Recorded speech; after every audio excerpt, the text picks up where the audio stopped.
All right, so what I want to talk to you guys today about is the fat loss triangle. In the center here, you can see it says fat loss results, and there's going to be three tiers to this triangle that I'm going to talk to you guys today about. Essentially, guys could probably already guess what they are, but we're going to go through them, how important they are to your fat loss, and what happens if we're missing a piece or if one piece isn't complete, what happens. So, when fat loss stalls, most people look to one solution. All they want to do is do more, right? That's what the majority of people do. More workouts, more cardio, more restriction to their diet. And nine times out of 10, if you're already doing everything right and your body still isn't changing, um, that's probably not the way to go, right? Um, when you're doing everything right and your body is not changing, it's time to stop chasing that intensity, that more, more, more. Give me more attitude, and start focusing on balance and really doing a self audit on what you're actually doing, just to make sure that you're actually doing everything that you're supposed to be doing. Um, and so, with the fat loss results triangle, there's three major points to this. And number one is going to be training. And I'm going to write this to where hopefully you guys can see this. And this green might have been a bad choice. But that says training if you can't see that. But training is our stimulus to retain muscle. In a fat loss phase, it's very important to retain the muscle. We don't want to just lose weight. We want to lose body fat. We don't want to lose a combination of both fat and muscle because that's not the most efficient way to do things. Training is the most obvious piece to the puzzle. It's what people associate the most with the quote unquote burning fat. But a lot of people just strictly do not realize that you don't actually lose fat, burn fat in the gym, right? You create the signal for the body to hold on to the muscle that you currently have while the body fat starts to come off, right?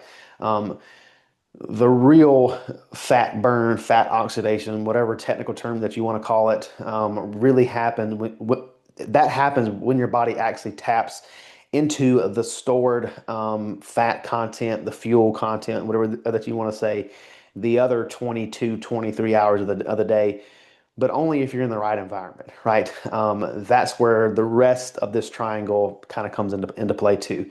So, too many people look um, at training as punishment. I ate like crap this week. Let me go torture myself in the gym for 3 hours and let's make up for it. That's not the way to do things.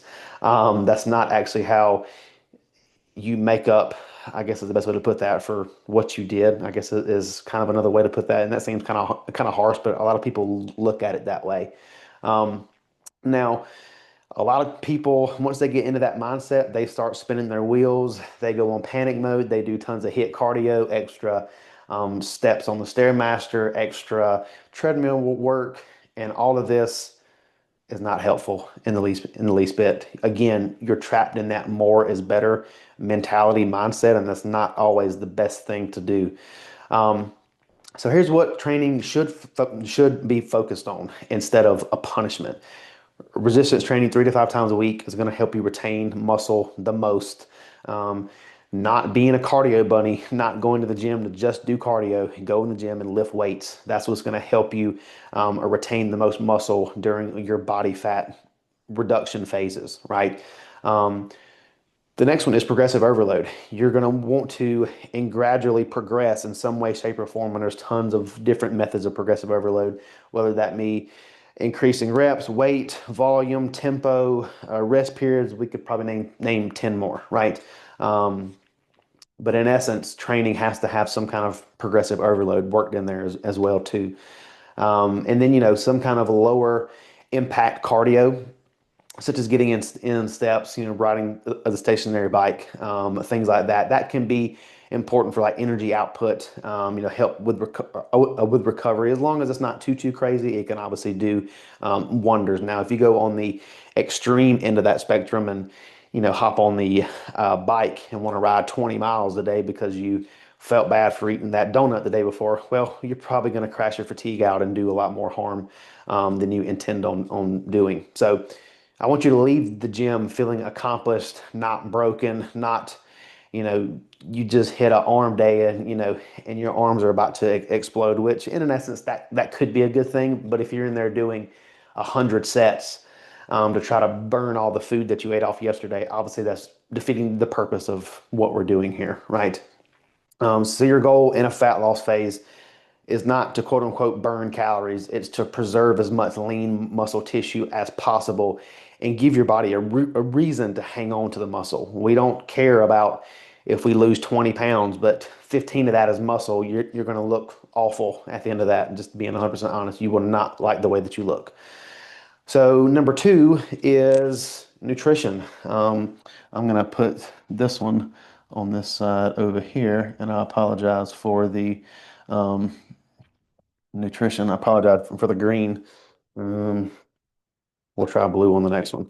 But nutrition is going to deal with energy balance and satiety. Notice I didn't say calories in, calories out. I said energy balance. There's a big difference there. So if training is the signal, nutrition has to be the steering wheel, right? We have to know which way to guide the ship, essentially. You can train hard all day long, but if you're eating too much food or you're eating too little, the scale's not going to go in the direction that you want it to go, right? So nutrition is about creating a controlled energy deficit. Again, not a caloric deficit. It's got to be an energy deficit. Everything is about energy balances. It's got to be enough to lose fat, but not so much that you sacrifice energy, you lose muscle mass, or you impair your metabolic function at the same time as well, too. Now, this is where a lot of people go wrong. A lot of people slash calories out, bottom of the barrel type stuff, 1,200 calories a day. They lose some water weight. They stall and then think, all right, well, obviously that's not low enough. Let me go down to 800. At some point, you're going to hit rock bottom and you have no other option to just either increase cardio or quit. And if it was me, I would just quit and reverse out because there's no way that you're going to see any improvement once you get to that low of a caloric intake and then that high of a cardiovascular output. You're burning the candle on both ends at that point. Now, on the flip side of that spectrum, a lot of people look at nutrition as, well, I am eating healthy, right? But eating healthy doesn't always equate to an energy deficit either. So, if you can still overeat on chicken and rice, steak and potatoes, you can still overeat that. Um, Eating healthy, just in a generalized term, isn't your end all be all solution. Now, granted, if you're eating McDonald's every day, 3 meals a day, and you swap over to Whole Foods, yeah, it's obviously going to be a little better for you. You probably have a heck of a lot better digestion. Your mood's going to be a lot better. Your inflammation is going to go down. But at the end of the day, we're looking at energy balance more than anything else.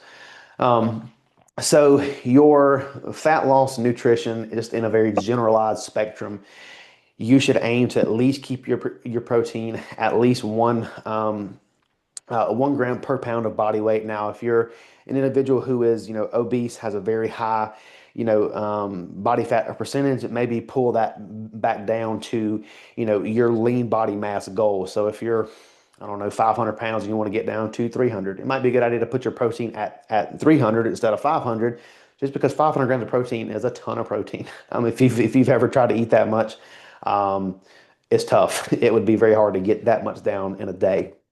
Um, Make sure that you're building your nutritional plan around whole foods, and we're going to mainly do this for better digestion, energy, and satiety purposes. If we're filling in our macro gaps with Pop Tarts and Cinnamon Toast Crunch and Yoo-Hoos and whatever else is at the gas station that's not healthy, then yeah, you could probably bet that your digestion is not going to like you the next day. Always try to opt for the wholesome food options if we can, right?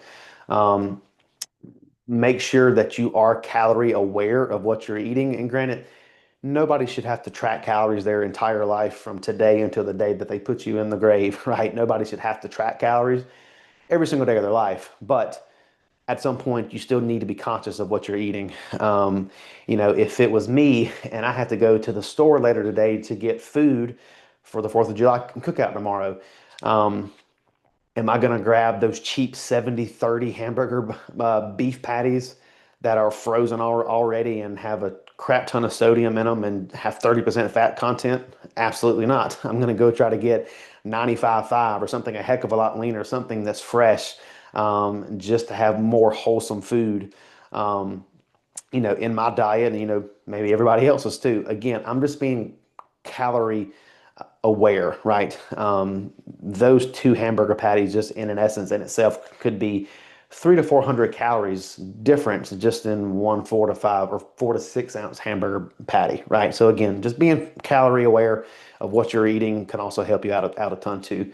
Um, and then the last thing, your fat loss and nutrition should also include a flexible enough approach, to where you're able to include social meals out with family, the 4th of July tomorrow, things like that. And granted, a lot of people see these holidays as an excuse, as an all-out binge, and it should not be that way. The best way to approach things like this, even if it's just a random Tuesday night, going out with your friends for a dinner at, I don't know, Chili's or something, whatever the case may be. Obviously, look and see what food that you have in your plan, what can you remove, and what can you substitute out to keep things relatively clean, right? If you are a female who is dieting and your calories are 1,600 calories, is probably not a good idea to remove one of your meals that's 600 calories and go to Chili's and get the quesadilla plate that's 2,200 calories. That's almost double of your daily intake. So, again, it's got to be calorie aware, but also when you go out to eat in these social events, there are other things that you can get.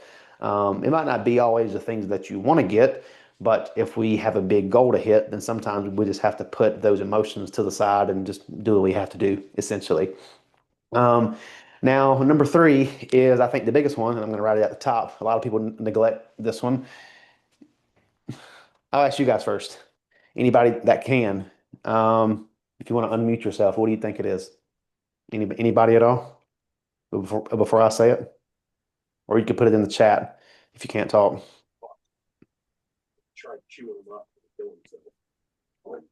Is it sleep or rest? Recovery. Yep, there you go. Perfect. Recovery. Maybe you guys can see this one a little better. Recovery. That's at the top of my fat loss pyramid.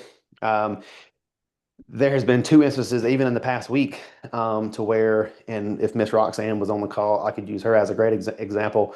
Um, there has been several weeks here in the past few weeks that our fat loss just hasn't been going the way that we wanted it to go. So we ended up reducing her output. Essentially, we went from 5 days a week down to 4 days a week in the gym, and nothing else changed. And boom, her digestion is better, her sleep is better, her body fat is dropping. So again, being stuck in that more is better mindset is not always the case.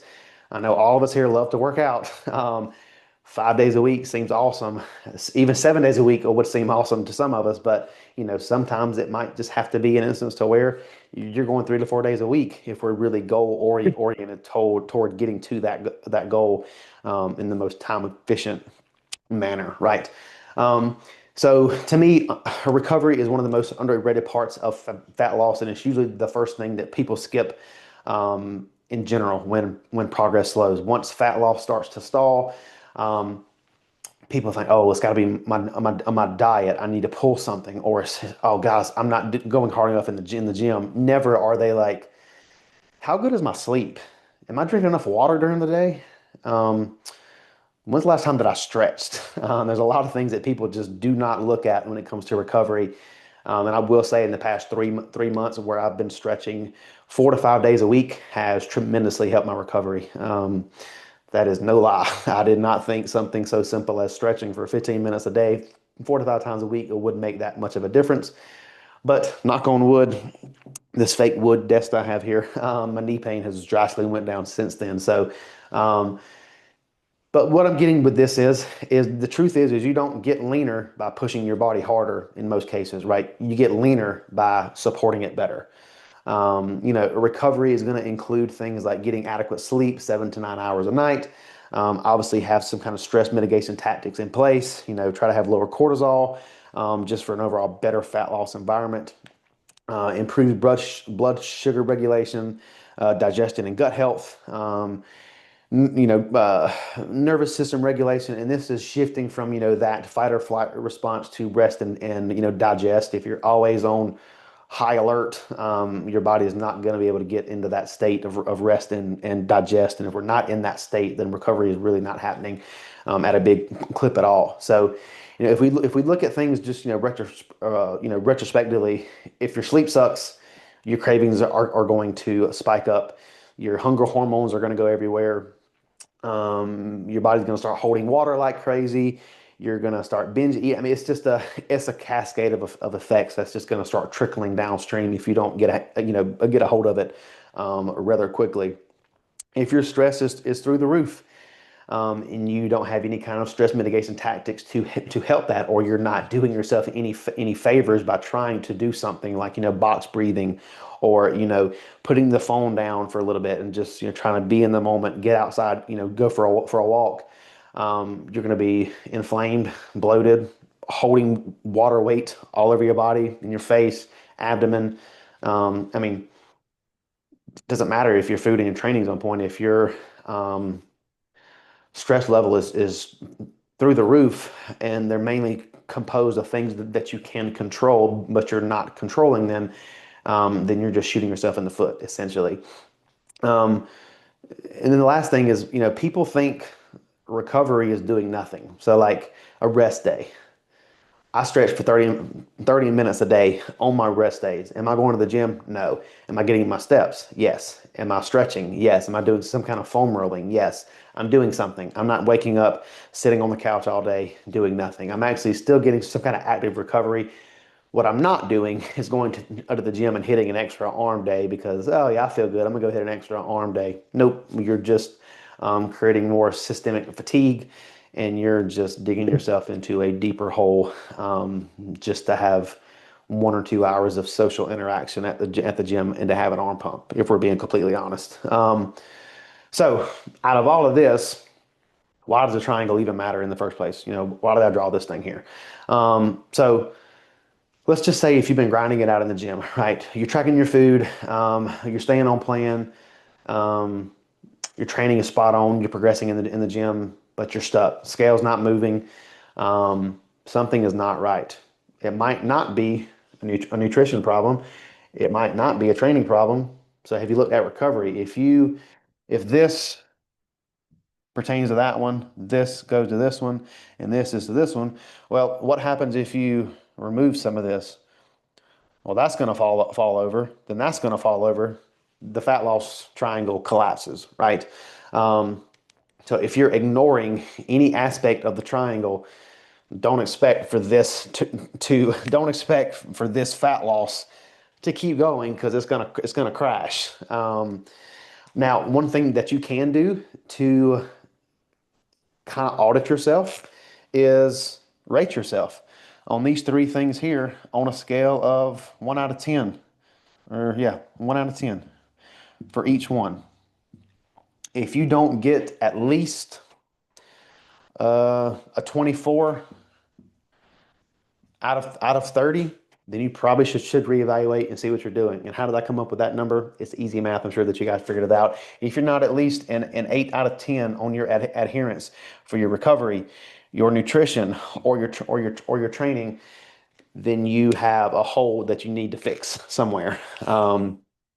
Because I had this explained to me a few weeks ago, and it made a heck of a lot of sense, and maybe it'll speak volumes to you guys as well too.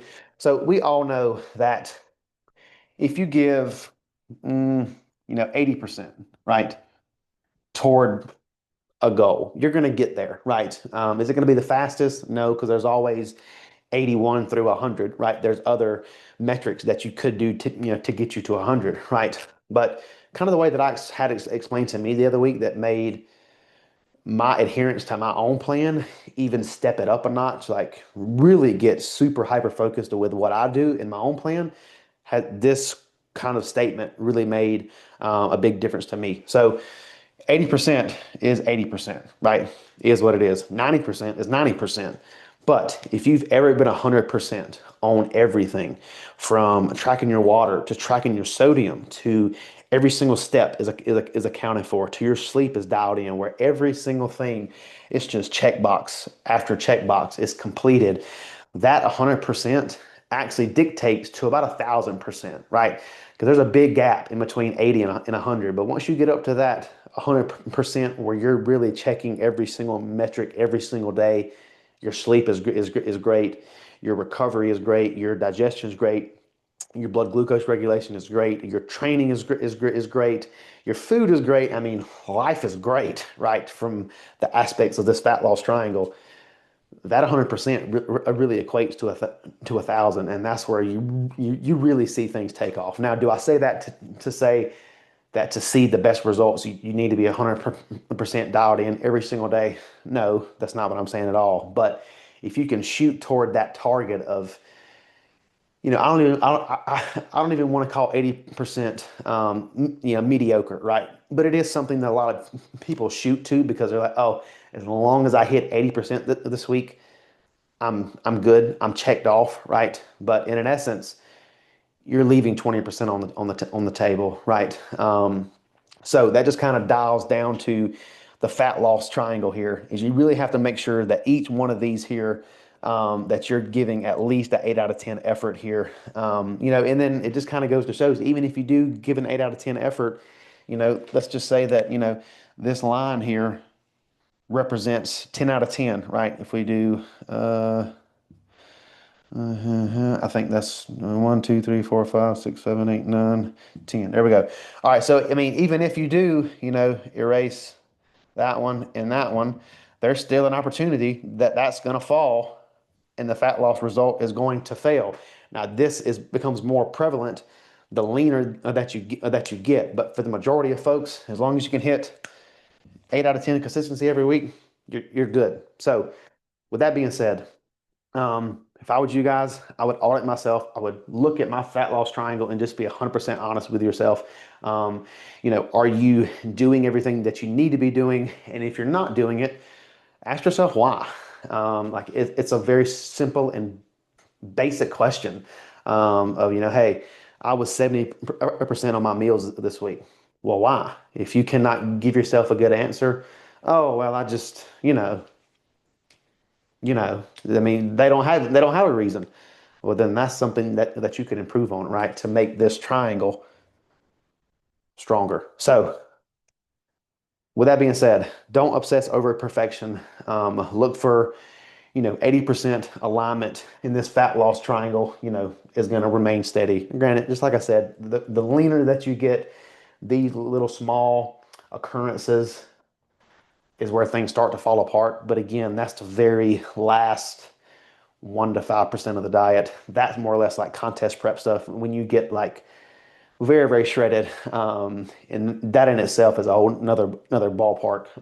But anyway, out of all of that, just make sure that you're taking your training, your recovery, and your nutrition serious. If you're not, then expect mediocre results.